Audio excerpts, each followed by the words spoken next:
Can you guys hear me?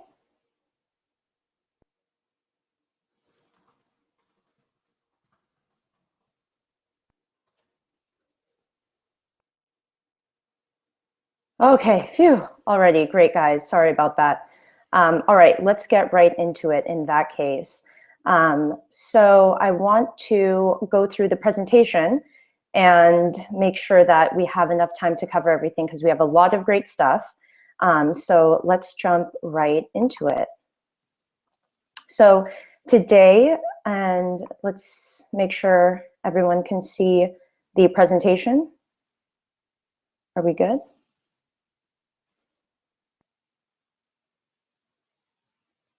Okay, awesome. Cool. So today we are going to be covering 6 ways to use willpower to beat your social nerves, be likable, and improve your social skills. That's why we are all here today. And I'm going to be talking about why you're here, why I'm here, 6 ways that you can use willpower to improve your social skills. And I'm going to give you action items for each of these strategies because the most important part of your social skills is that you need to put them to action. So I can give you the strategies and I can give you hints and tips and I can tell you how to get there. But without actually taking action, you will not make a change.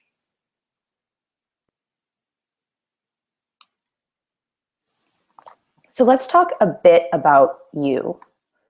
So you may get intimidated by approaching people and starting conversations. You may talk yourself out of approaching people because you're not good enough or have nothing to say. And you may make other people feel awkward when you socialize. Let me see if I can fix the settings here.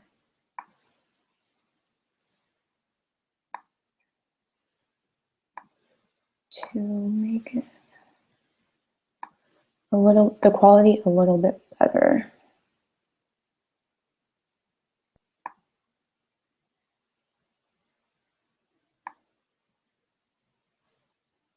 Okay, in the chat box, let me know if that makes the video quality any better. But for now, I'm gonna keep on going.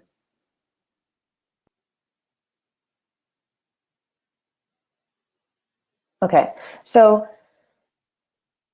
you may also ask yourself things like, what do I say? How do I keep conversations going? And how can I shut up that little voice in my head that may tell you that you're not good enough, you can't talk to people? How do you save enough willpower to socialize after a busy day? So you may have had a really long day and it was a hard day at work, and now you have to go to a networking event, but you have to meet someone for coffee. But now it's like, oh man, I have to go socialize and be at my best. So it can be really tough. Finally, and most importantly, how do you have charismatic and engaging conversations where people actually enjoy talking to you?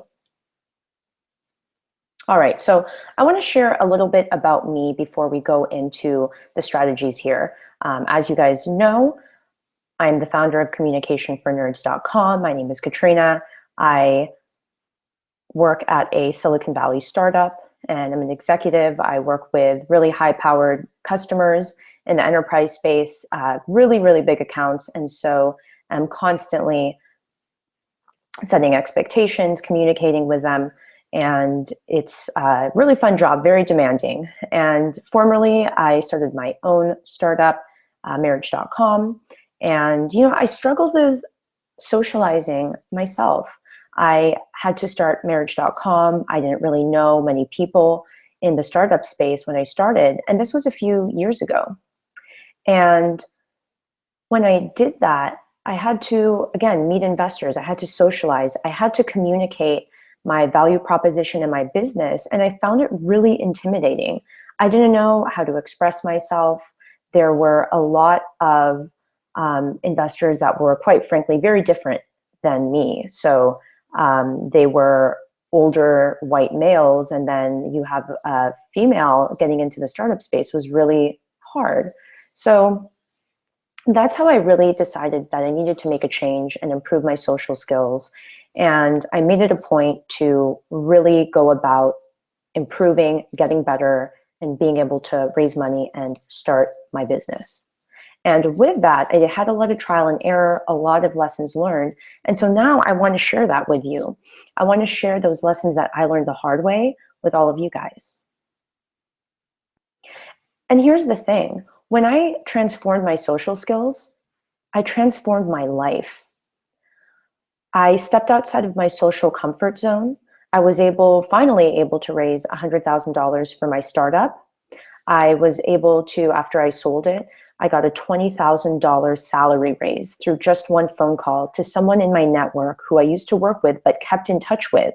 After the startup, we parted ways, but I always kept in touch with him. And when I needed a job, he was able to get me the highest salary I've ever made in my life at that time. I was able to do cool things like attend VIP events, like founders dinners with some really high-powered CEOs. There, me and my friend Shane are with Dr. Dre at his private party. And like I said, it transformed my life.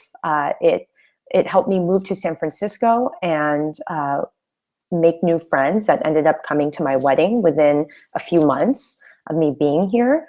And the thing that I realized, the biggest takeaway, is that they're skills. They can be improved, they can be practiced, and they can be perfected.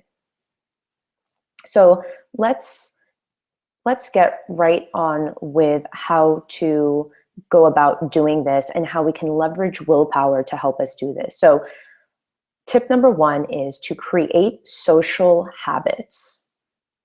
And I love this idea from Chade-Meng Tan.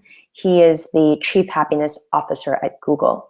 And he says that your habits become your personality becomes your character, and that becomes you.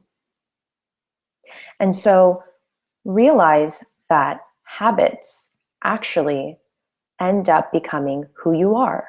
And for all of you guys that are willpowered readers, you know how important habits are. Habits allow you to go on autopilot. It saves your willpower. And when you repeat habits that you build, it strengthens neural pathways. And it increases the odds of actually following through. So how do we go about creating a social habit? And thanks everyone in the chat for helping your fellow attendees out. Very much appreciated, and I'm glad we're all set now. So let's talk about creating social habits, because this is really important. And I know Colin talks a lot about habits, so you have a lot of great material on how to do this. So I like to use the habit loop, and there's three parts. First, you identify a cue or a trigger. And a cue or a trigger to a habit is the first step. And it can be something based on location, time, emotional state, other people, or any preceding event that happens right before step number two, which is the routine. It is the what of the habit. Is it you going to the gym? Is it you brushing your teeth? Step two is the actual routine. And step three is the reward. So what you actually get out of it, or what you incentivize yourself to do in order to create that habit. And so this graph shows a very, kind of simple way to understand it. And it takes the example of brushing your teeth every morning. So your cue is the time of day. Remember, one of the cues is time. And it's as soon as you wake up. Your routine is you go to the bathroom and brush your teeth, and you don't think about it, right? You don't think about actually putting the toothpaste on the toothbrush. It's just automatic at this point because it's a habit. And the reward that you feel is that minty, tingly feeling, okay? So that is an example of the habit loop, a very simple one, but we can also use this to our advantage when it comes to social skills. So here's an example of a social habit. And this is one that I started implementing in my life. On my morning commute, I will make eye contact and smile at the first 5 people I see. So your cue is your morning commute. Your routine is to make eye contact and smile. And maybe you incentivize yourself by giving yourself a reward, like a latte or a coffee. Maybe it's 5 minutes of guilt-free Twitter or Facebook when you get to the office. That's just one example of a way to build a social habit into your daily life. Another one is every Monday morning at the office, I will ask the first person I see how their weekend was. So your cue is that Monday morning. Your routine is asking a coworker, how was your weekend? And your reward, again, can be anything that you like, something small, something easy that you can get, and something that you appreciate. So again, 5 minutes of guilt-free social media, maybe it's some sort of treat to eat or drink, something that will get you excited to actually follow through. So those are some examples of social habits that you can build. So now it's your turn. I gave you 2 examples, but I want you to create your own. You can steal mine if you'd like, or you can create a brand new one that suits you and your lifestyle and your daily routines. And so I want you to identify your cue, routine, and reward. I want you to give yourself a deadline. And then I want you to do it for 21 days straight, because they say that habits, the research has shifted around. It says anywhere from 21 to 30 days. It depends on the difficulty of the habit. But if you do it for 21 days straight, you're more likely to stay consistent and stick with that habit. So I'd love to hear from you guys in the chat. What's a routine that you can actually implement or that you want to implement in terms of building your social habits? Throw it in the chat box. Colin and I would love to know the types of social habits that you are setting for yourself.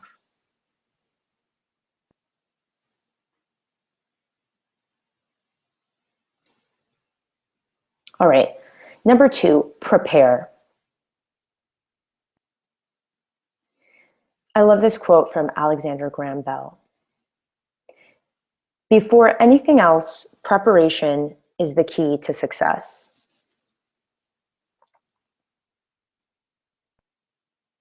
All right, why prepare? So prepare because preparation allows you to feel more confident going into what could be stressful events, especially if you have social anxiety or feel a little bit more introverted.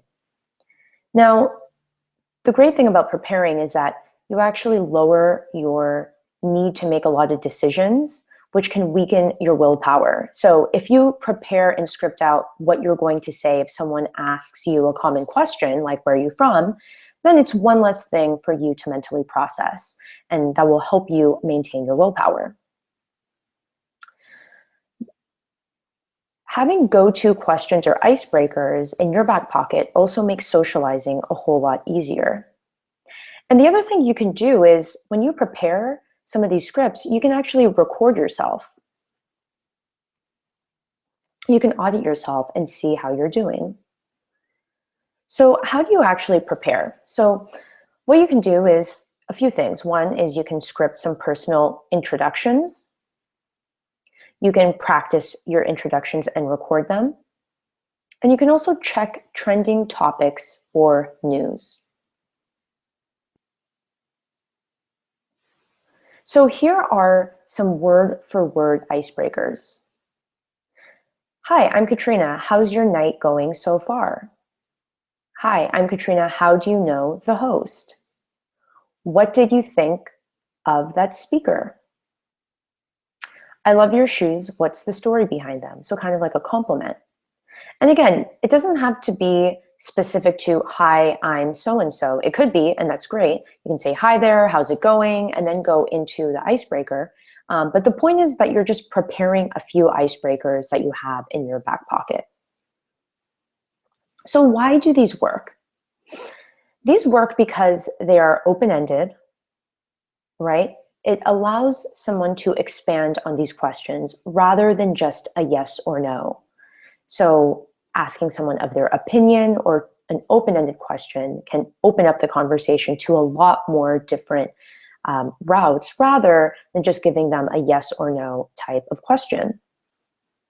More importantly, they show an interest in the other person. People love talking about themselves. Do not forget that.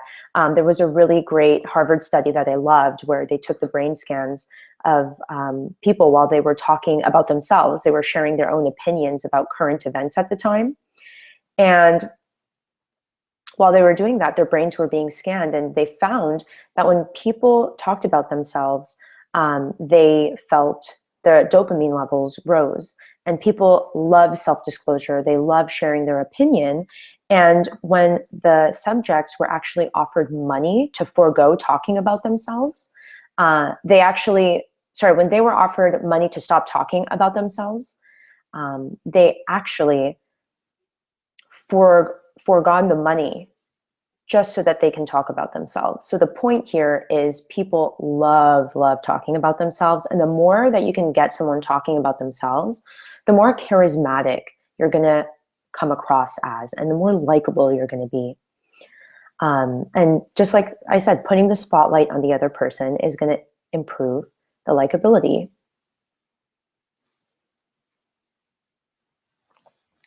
All right, so here's what you can do. You can also practice frequently asked questions. So if you go to social events, you've noticed that you typically get asked the same types of questions over and over again. So things like, what do you do? Where are you from? Do you have any hobbies, or what do you do in your spare time? And you can, again, prepare for these in advance. You can script them out.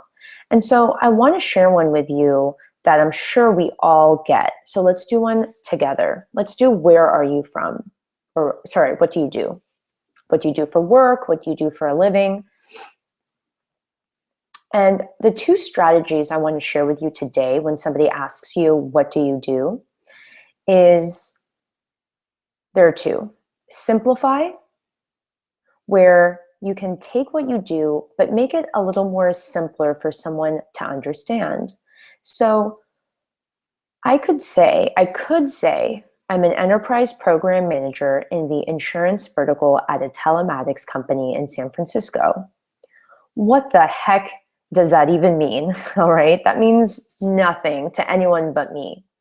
But if I simplify that and make it a little bit more digestible, look how I change it. I work at a company called Automatic that makes a mobile app to help drivers track fuel efficiency and car health. What about you? So I've just taken something a little complicated and I've made it way more simple. It's a mobile app to help drivers track their car health. So that's a really great strategy to kind of define what you do. And then you want to bounce it back and put the spotlight back on them and say, what about you? Okay, the other thing you could do here, and you can do it in addition to or in place of, is relate. Okay, so relate what you do to the other person. So I could say something like, hey, do you own a car? And they'd say yes, maybe they say no.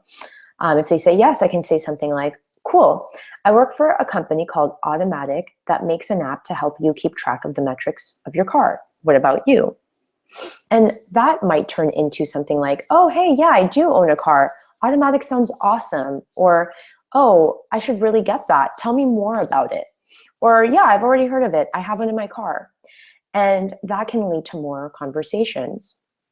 By relating it to the other person, you're kind of giving them some bait that they can bite on to get the conversation going. Another way to relate is, in my context, is, do you have a smartphone, for example? Cool. I work for a company called Automatic that makes an app for your smartphone to help car owners maintain their cars. What about you? So the ideas and the concepts here are what you should take away from it. Of course, we all have different jobs and we don't have enough time to go through everyone's.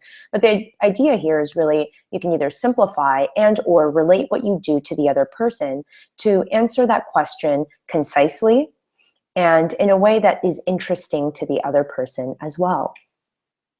So again, these work because they're concise, you relate to the other person, and when you relate to the other person, you're finding common ground. And common ground is really the key to establishing a relationship with someone else, really building that relationship. Think of a conversation as a relationship that you're building up. And when you find there's commonalities, it helps increase that bond. If you think about a time where you meet someone who went to the same college that you did, or maybe you grew up in the same town, in the same town, don't you feel a little bit more closer to that person, or you'd like them just a little bit better?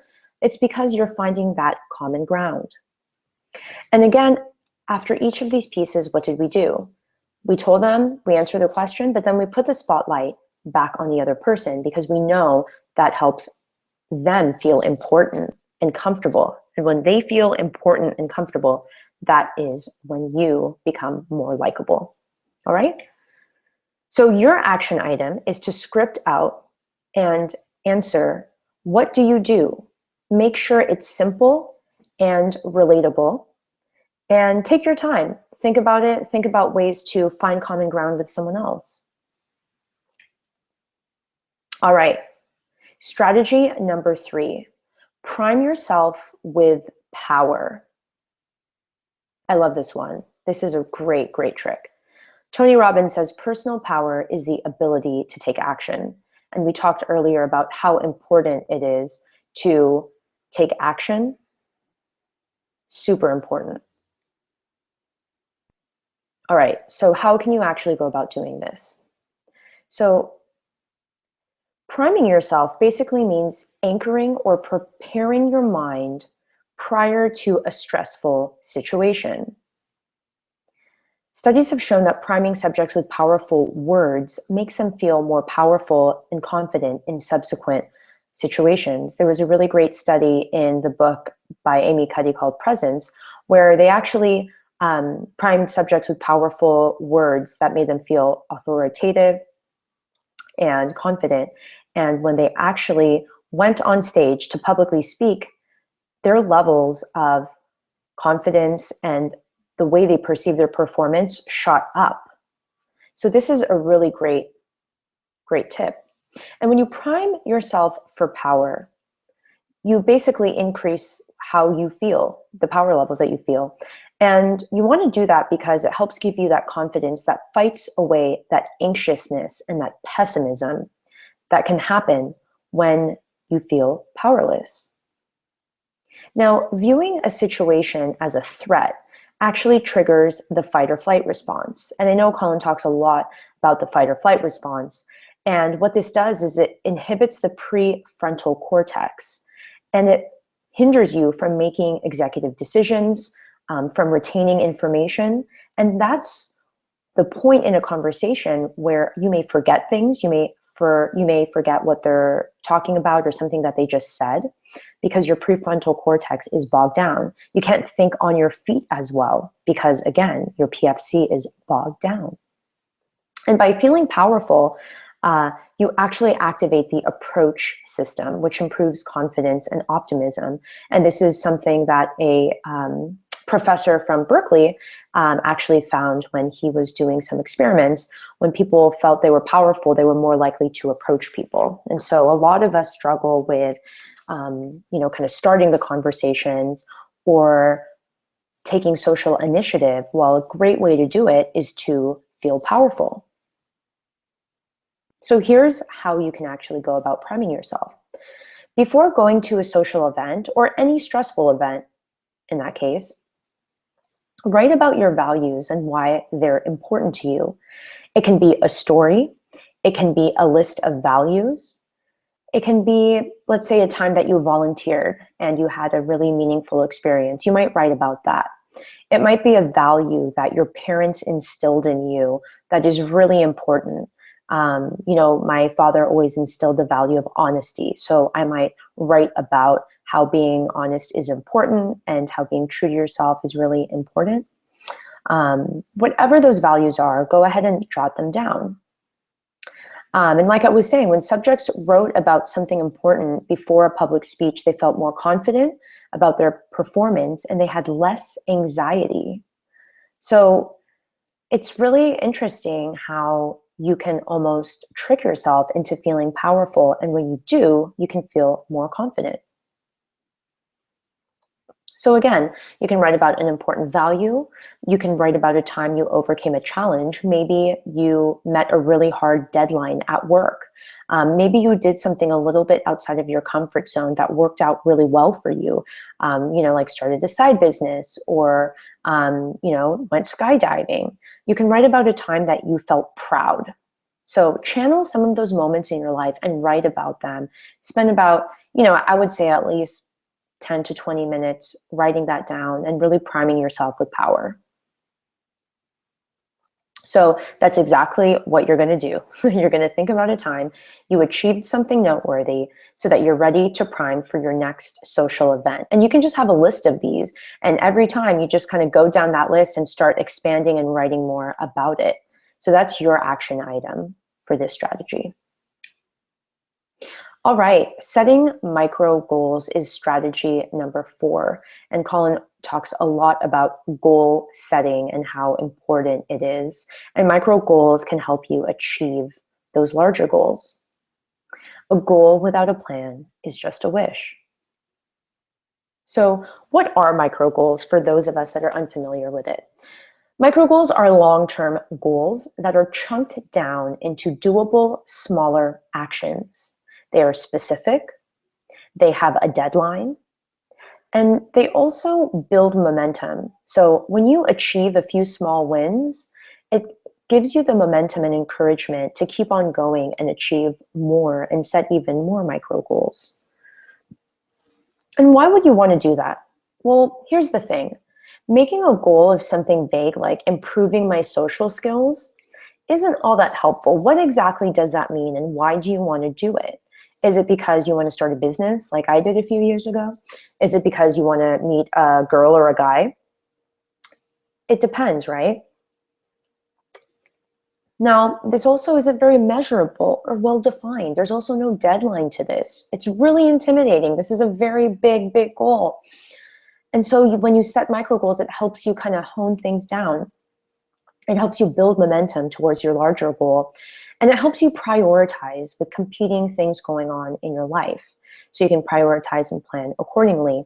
Most importantly, micro goals help you achieve the big goal. So again, recapping on micro goals, they're specific, they have a deadline, and they help you build momentum. So let's go through a few examples. This week, I want to start a conversation with a coworker I've never spoken to. I will ask them how their weekend was. So again, it's very specific. It's scripting out exactly what you're going to do, and it's also giving you a deadline of this week. Another one, really simple, small micro goal. This week, I will ask the barista for 10% off on my coffee. Super, it can be super intimidating to some people, not to others, but you can customize these micro goals however you want. This weekend, I'm going to approach a cute guy or girl when I'm going out with friends. Or this month, I'm going to host a get-together with 5 friends at my place. I will send out a save the date email by the end of the day. Tomorrow, I will smile and make eye contact with 5 strangers on my morning commute. So those are just a few examples of some micro goals that you can set for yourself. I'd really love to hear from you guys in the chat box. What are some micro goals that you want to set for yourself? Again, it can be something so small, like I'm gonna make eye contact and smile with 1 person a day. Or it could be a more audacious goal, like asking for a discount on your coffee. So chat in the box and let me and Colin know. What is a micro goal that you are going to set for yourself?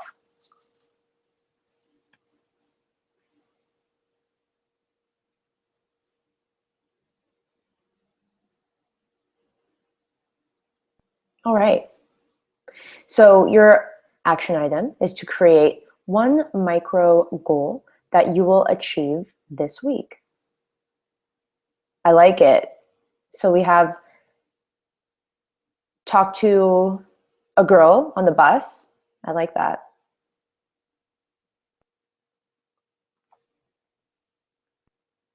make a female friend at the gym. Very cool. So we have some really great micro goals going on here. Awesome, guys. Really excited for you. All right, let's talk about one of the most important pieces, and I think this came up in the chat, and it's really around getting present. Amy Cuddy, one of my favorite researchers and authors, says that when we feel present, our speech, facial expressions, postures, and movements align. They synchronize and focus. We are no longer fighting ourselves. We are being ourselves. Really, really powerful. And note how she says synchronize and focus, because that's what being present is really about. So why do I have to be present? We talked about this a little bit. We talked about your prefrontal cortex being bogged down when you're in your own head, and how that can reduce your memory and executive functions and decision making. When you're in your own head and you're thinking about what you're going to make for dinner or what the other person is thinking about you, again, you're bogging down your prefrontal cortex. You're in your own head and you're not present with the other person. Now, studies have shown that people who are present are more authentic and trustworthy and more likely to get the job when being mock interviewed. It's actually one of the first studies in Amy Cuddy's book that she cites, where they are evaluating job candidates. And when people are viewed as more present, they have a sense of trustworthiness about them. Again, there's synchronicity in their communication. It's not choppy, which is body language that comes across as either uncomfortable or deceitful, or what your body language is saying is not matching up with what you are verbally saying. And that's actually how a lot of people that have to detect lies, like people in the FBI, that's actually how they detect liars, is they look for choppiness in their body language and on their verbal and nonverbal communication. So the point of all of this is that in order to be charismatic, the other person has to feel like they're the only person in the room. And yes, being present and having a focus is almost one and the same. It's being in that moment with that other person. And that helps increase your likability and charisma when someone feels that they're being listened to and engaged rather than looking away or looking down at your phone. So I want to give you 5 different strategies to get present. And you can choose which one is best for you. So let's go through these really quickly. So one is you can become an observer of your mind. And I got this from Eckhart Tolle's book, The Power of Now, which I highly recommend. So he likens it to watching a child on the playground. Watch your mind. Separate yourself from your mind and act as if you are simply an observer and you're just checking out what is going on in your mind. So, let's say you're washing dishes and you're thinking about work. Whenever that happens, I try to pull myself out of it by, again, taking a step back, zooming out, and just observing myself. Oh, wait a minute. I just realized that I'm washing the dishes, but I'm thinking about work. How can I start thinking about the warm water on my hands or the task at hand? Okay, so becoming an observer of your mind can be really powerful. And you can actually set that up very similarly like the social habits, but these can be mental habits. You can also create mental habits. And so your cue may be something like when you notice you're thinking about something else, and then you develop a routine to get you back into the present moment. All right, so number 2, something else I like to do is called narrate the present. So tell yourself what is happening right now, as if you're telling yourself a story, but you're describing what is happening in this moment in time. That's a really powerful way. So you may be bogged down in your head thinking about other things. Snap out of it and start saying, oh, I'm walking down the street. I'm walking to work. It's a beautiful and sunny day. And that can also trigger feelings of gratitude and happiness. You can take a positive approach to it as well. Number 3, label your emotions. So, Another way to get present is that when you're in your own head, especially in a conversation, you may be feeling stressed out or nervous. And you may be thinking, for example, oh, what is the other person thinking about me? How are they judging me? By simply taking a step back and labeling your emotions, just putting a label on it, can lower the impact that they have on you. So, for example, you can label that feeling of stress into something like, I'm feeling just a little bit stressed, or I'm feeling excited. You can even kind of describe it with a label that's lesser so that it lowers that impact on you. And just by doing that, that can help you get into the present moment and you can move on. Just label and move on. Another thing you can do is you can develop a physical cue. So you can do things like taking 3 deep breaths, or you can close your eyes for 5 seconds. It can be something a little less obvious, like maybe your personal and your own physical cue is that you look at your watch, and that helps get you back into the present moment. It can be anything of your choosing. Finally, you can visualize a story. This is one of my favorite ways to really be engaged with someone, is that just like when you read a book, when you read a book, you visualize the whole story. So the characters and the setting, they all have this like picture and image in your mind. You're visualizing the story as it's happening.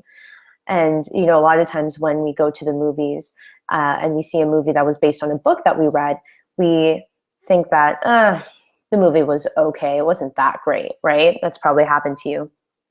And when you actually visualize the story in your head, you had a totally different idea of how it would go, how the story went. So when you're visualizing it in your own mind, you have your own story. And so that's a really great way to be engaged with someone when they're telling you something or describing something. Visualize the story as they're telling you. That way you can't help it but to listen and engage.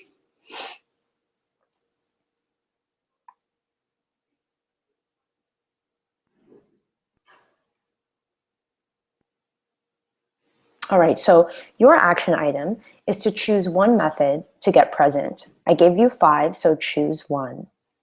And I want you to use it even when you're not socializing so that you can begin to practice it.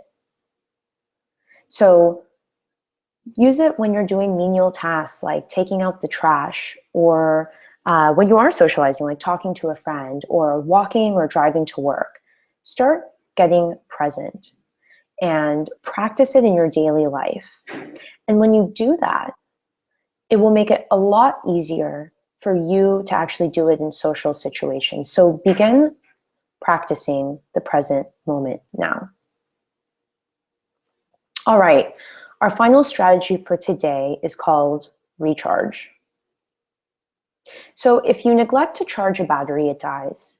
And if you run full speed ahead without stopping for water, you lose the momentum to finish the race. That's something that Oprah, one of my favorite people, says. All right. So why would you recharge? So we know that willpower gets bogged down when you have to make decisions and when you exercise self-control.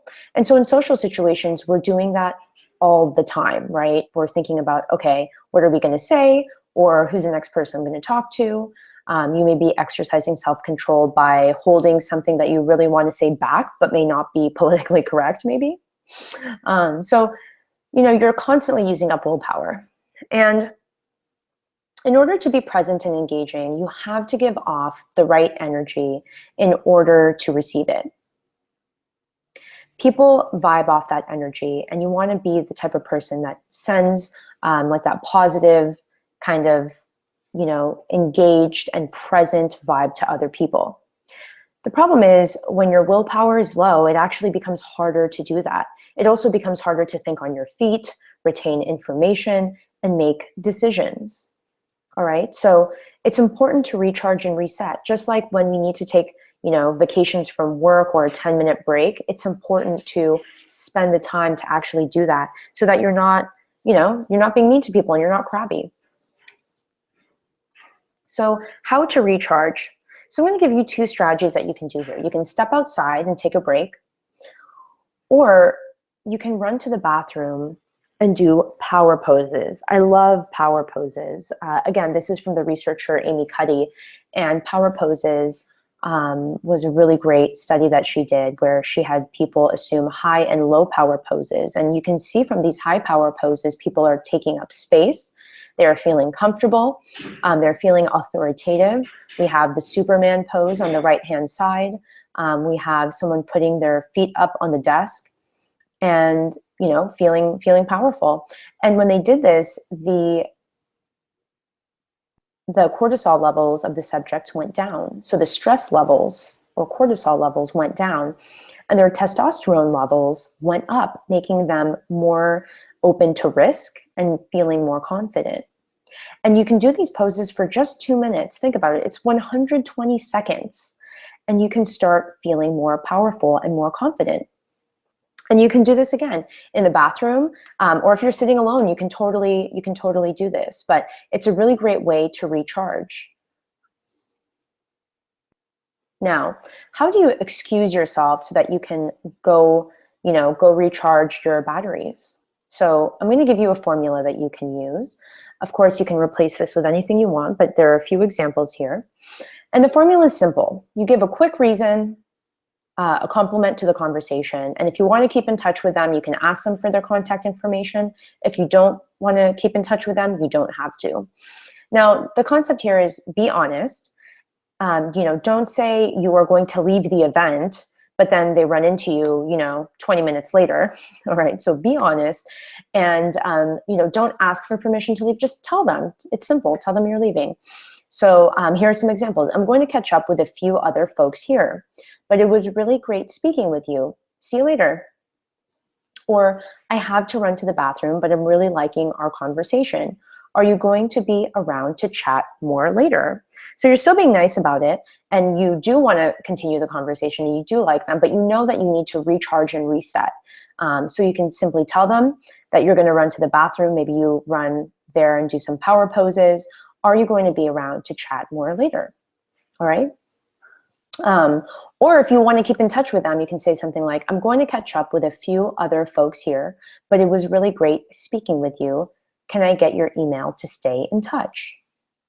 So again, you have the formula, fill it in with your own reasons or your own compliments of the conversation, but those are just a few examples. So your action item is to choose your method of recharging. Is it to go for a walk outside? Is it to, maybe you call a loved one, maybe that helps you recharge and decompress. Maybe you do power poses in the bathroom for 120 seconds. So you can get specific and choose your method of recharging. All right, so those were the 6 strategies.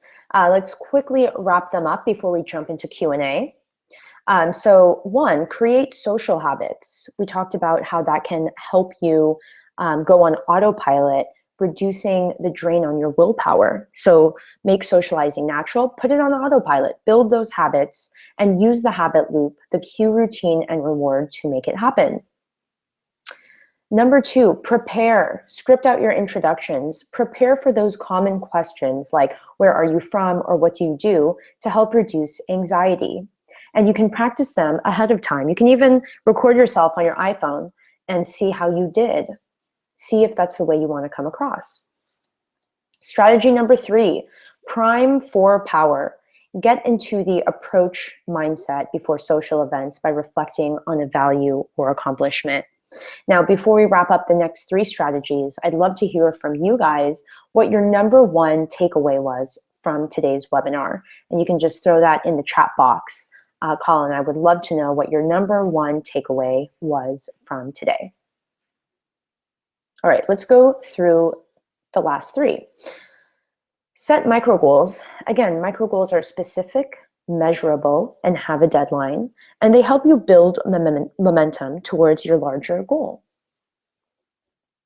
Number 5 was getting present. The most important part of being engaging, likable, and charismatic is being with the other person at that exact moment in time and sharing that moment, sharing that conversation and relationship together.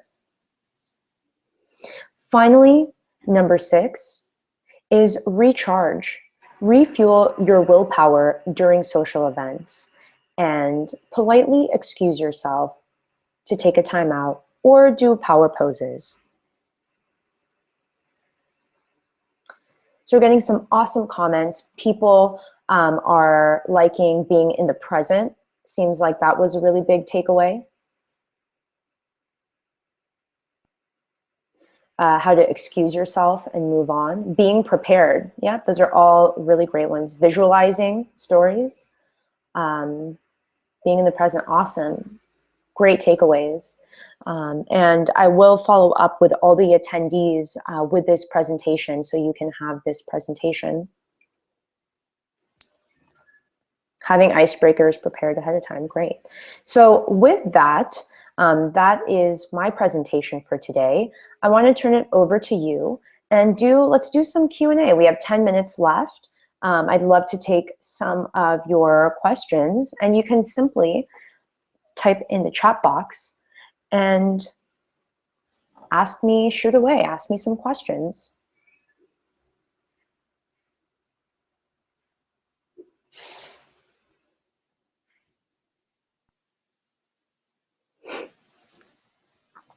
And don't forget, you can always visit communicationfornerds.com. That is my blog. That's where I personally blog and share a lot more of these strategies and tips.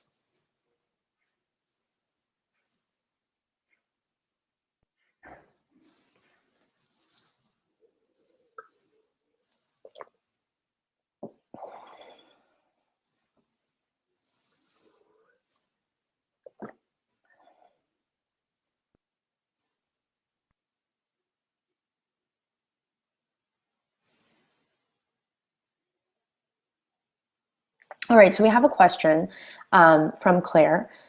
When she's with a group of people, getting my voice heard without feeling that I'm butting in? That's a really great question. Thank you for that question.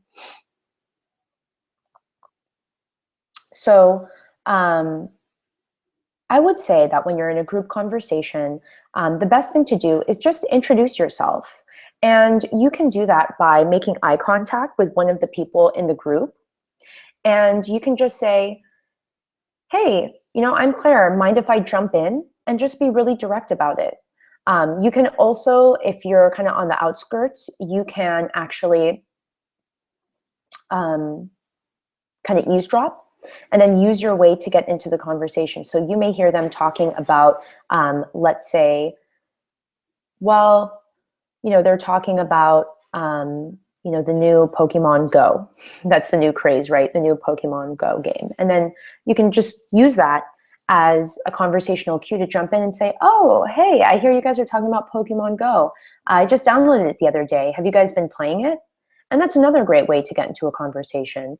Don't let that inner voice bog you down. It's really, it's really easy to kind of start that negative self-talk and feel like it's intimidating to jump in. But you can totally just make eye contact with one person, and then you can use that as a way to get into the larger group, or you can eavesdrop and use a conversational cue to jump right in, and just introduce yourself. Hi, I'm Claire. Mind if I jump in with you guys? All right. Colin is asking the best strategy that I've found. I really like this question. Thanks, Colin. I really love number 5, where we talked about presence.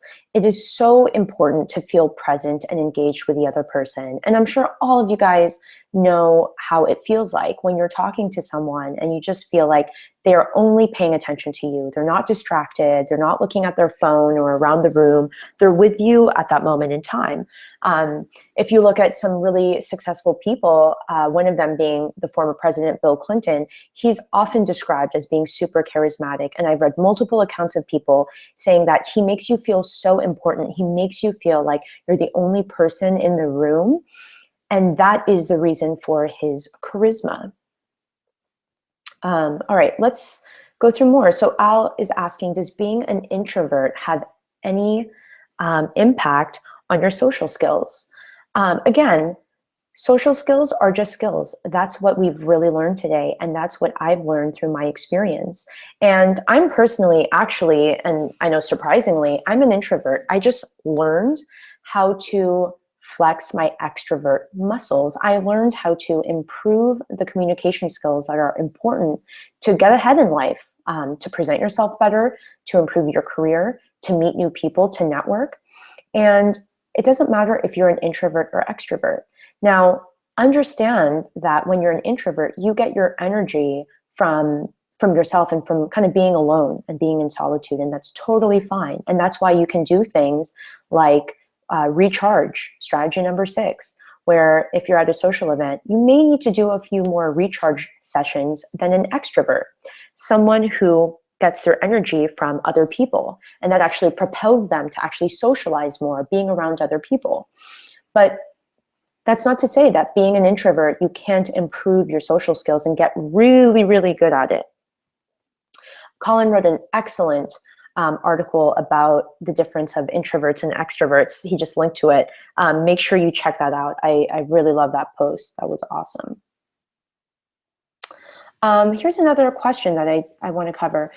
If I feel like a social misfit, will following these strategies reduce that feeling and give me more confidence? Well, the strategies here will definitely give you more confidence. These are tools that you can use, especially number 3, priming with power is a really great way that you can increase your feelings of power before going into a difficult event. It has been researched and scientifically proven, but I want to stress the importance of labeling yourself. So for example, calling yourself a social misfit and using those types of words and language can be really dangerous. So don't label yourself in that way. Take action, just like Tony Robbins says, personal power is taking action. So take action and try the strategies out. And I know it's going to give you that confidence and it's going to help you, but stay away from labeling yourself in a certain stereotype or pigeonholing yourself.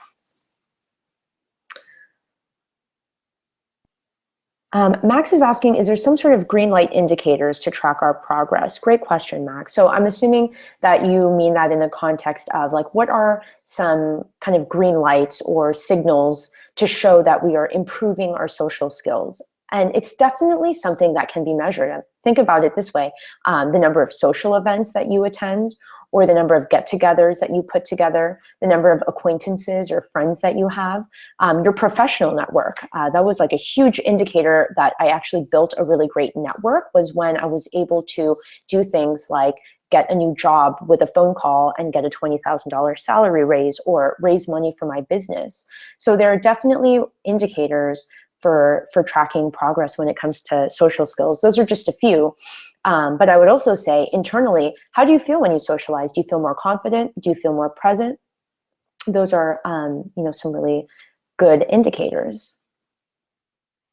Hadi's asking, when someone rejects you in that moment, how to stay confident to that person? So I think the question behind the question is, when someone rejects you, how do you still project confidence or show that you're not so much affected by it? And listen, it's better to know that either someone doesn't like you or isn't into you, rather than going down a path of them pretending that they do. So think about it that way and think about it in the sense of, you know what, I'm actually glad I figured out that this person wasn't that into me, or that they didn't like me. And if that's the case, look, it's not someone's job to like you. It's your job to present the best version of yourself. And if they don't like that, then you know what? That's on them. And so I would just simply tell them, you know what, that's okay. Great meeting you. I would just be nice and kind about it. There's no need to get mean or reciprocate anything mean. Just simply, so it was really great meeting you. And, that's it.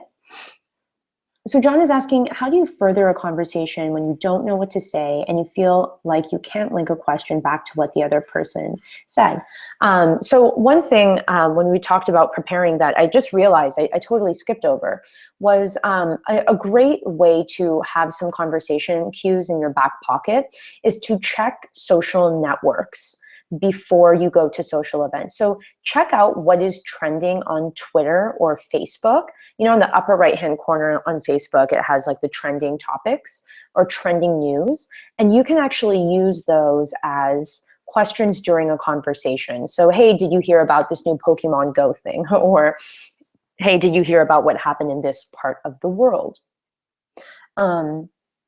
And so you don't always need to keep up the conversation based on what the other person says, but it is the easiest way to do it. So if someone is talking about their work, for example, you can ask them questions that are relevant to their work. So where's your office? How long have you worked there? What did you do before? There's really great ways to do it. And if you signed up for my Communication for Nerds subscription, which is free. If you just go to communicationfornerds.com, I offer a free mini course, and it's a 3-video mini course. And in video number 3, I talk about something called conversational cues. And conversational cues are the words or phrases that you can use in a conversation to basically keep it going. So based on the things that they say, if they're talking about where they're from, you can ask them more about that. If they are asking or talking about their family, you can ask them more about that, or you can offer up something about yourself and your own family. So you can use those conversational cues to keep it going. So I would definitely check out that video. So that was, I think, the last question we had time for. Again, I really appreciate everyone coming and showing up. I know that improving your social skills can be really challenging, but again, remember that with the right strategies in place and taking action, you can improve. Remember that social skills are just skills. That is the most important part that you can learn. And the only way you can improve is by taking action. So really appreciate everyone coming out. Remember, everyone who attended, there will be a replay of this. I will also share the slides so you guys have that. And I really appreciate you spending this 1 hour with me. Thank you, everyone. And again, check out communicationfornerds.com. That's where I blog. That's where you can get your free mini course and a ton of free content. And thank you especially to Colin for reaching out to his audience and helping me put this together. I really appreciate it. Have a great weekend, everyone.